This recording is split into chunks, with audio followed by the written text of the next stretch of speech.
Good afternoon, gentlemen. Well,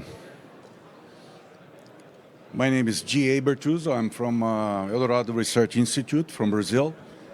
I came to talk a little bit about opportunities in RISC-V in Brazil. So just to start, Eldorado is a not-for-profit private institute back in Brazil. We are established in São Paulo, but we are also in 3 other locations, spreading all over Brazil. And we have around 1,600 people working with us, mostly on working with companies, doing R&D with companies. So, 1 year ago, we came to this summit, right, with a delegation with Brazilian officials from the Ministry of Science and Technology.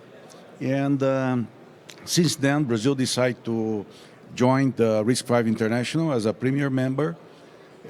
Selecting RISC-V was a strategic kind of platform and technology to,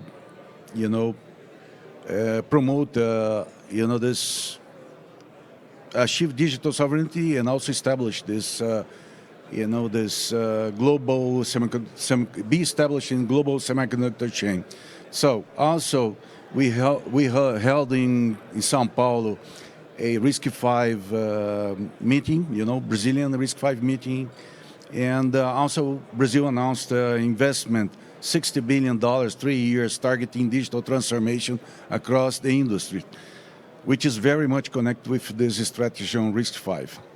And also because RISC-V requires a lot of talent people on the design side of chips, also announced a program to train 4,000 people in Brazil based on RISC-V technology as well. So that's pretty much what happened last year. In order to talk a little bit about the opportunities, I'll take some 5 minutes to explain a bit about our innovation ecosystem in Brazil.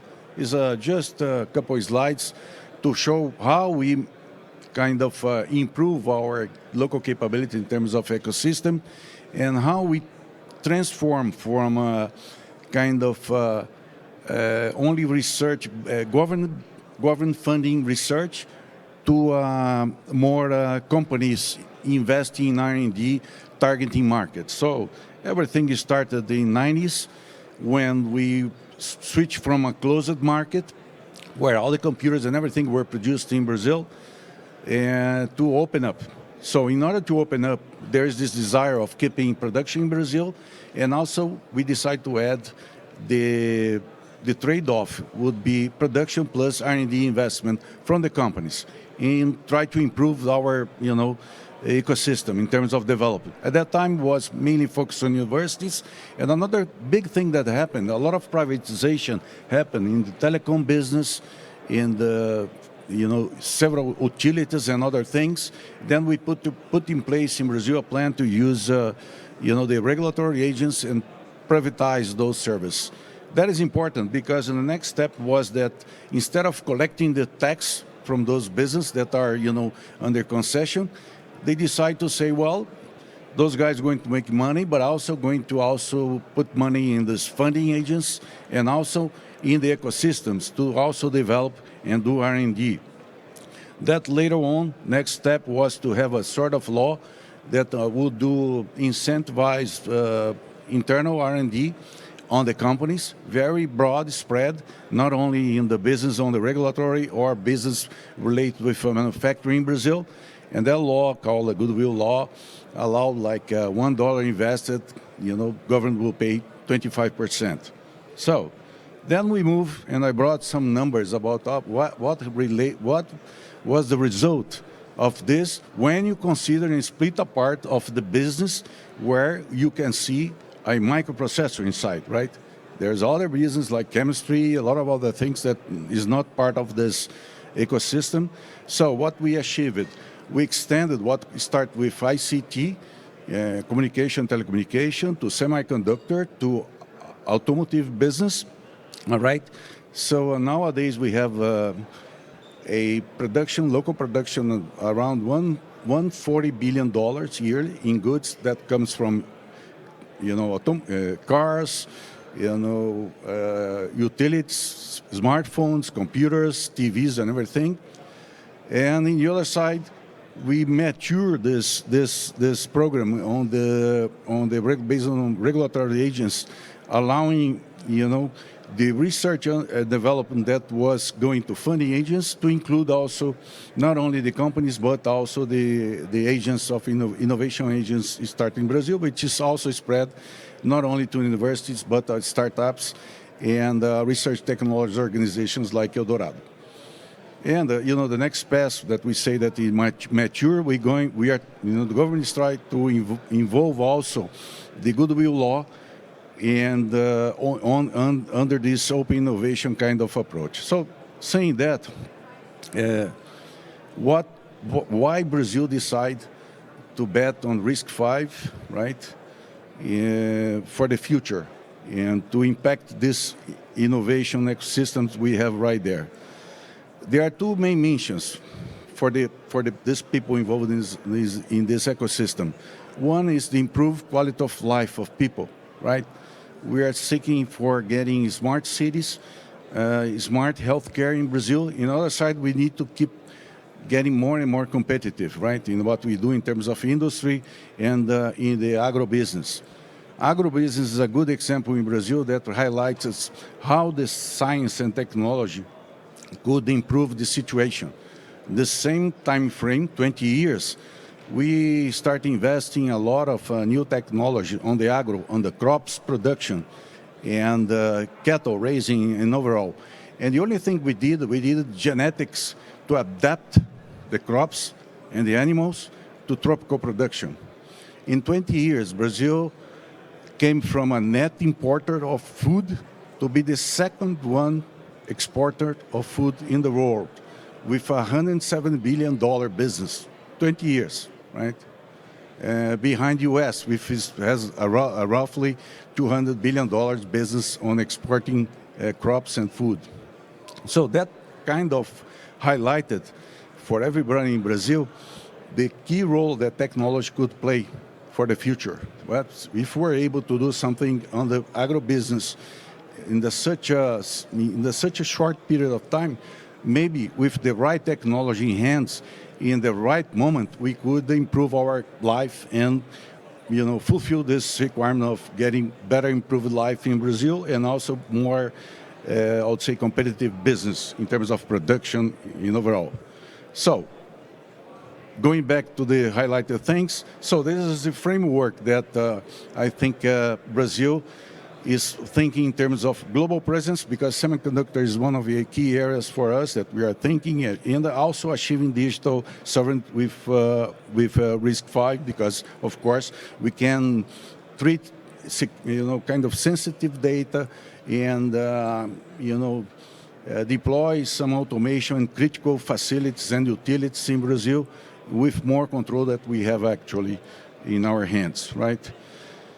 So the thing of adopting and betting on the RISC-V is tied up with this new, I would say, trend of AI driving local innovation, right? What we think is that the old model of adapting technology for the more developed countries is kind of, reached the limit. And that was proved by the agribusiness, right? So we have to improve and adapt to our conditions. Now with AI driving, we think that, things like, the possibility to develop solutions in which you could use, and it will be important, the local data, right? Tied up with a more flexible platform that RISC-V could provide, would eventually allow us to extend what we were able to do in the last 20 years using, kind of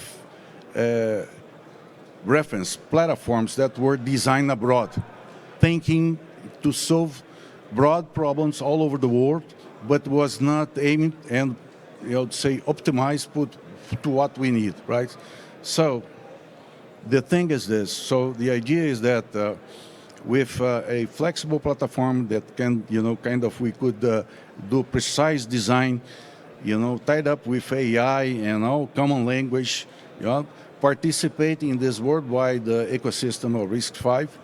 We could, for instance, mitigate the fact that because we are kind of mid-income kind of country, we don't have, for instance, in the industry, the cheap labor. On the other hand, we don't have the capability to do all the investment, CapEx investment, and train highly trained people, for instance, like Germany. So would be possible, being a mid-income kind of country, with the right capability of terms of investment, using this new technology, AI, plus a platform that is open and would allow to get a broader, I would say, partnership with other, countries and other players around the world, mitigate this and give us the competitive we need to progress and extend what we were able to do with the current status or current model. That's the big challenge we have in Brazil.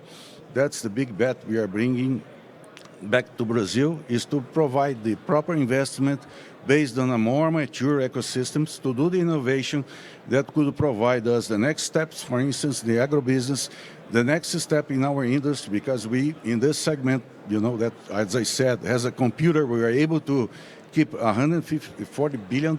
We like to increase that. And remember, before the pandemic, nobody would do thinking about, do local production or thinking about secure kind of supply chain, right? So we were doing that for the last 20 years already in Brazil. So the idea is like this, So using AI and a platform, using AI and, RISC-V kind of technology, open technology, to drive our local innovation.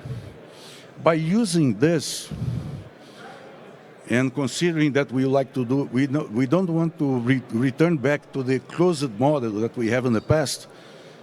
What brings us an interesting opportunity to everybody that could join us in Brazil to fulfill this I would say, challenge we have? A simple mathematical thing, right?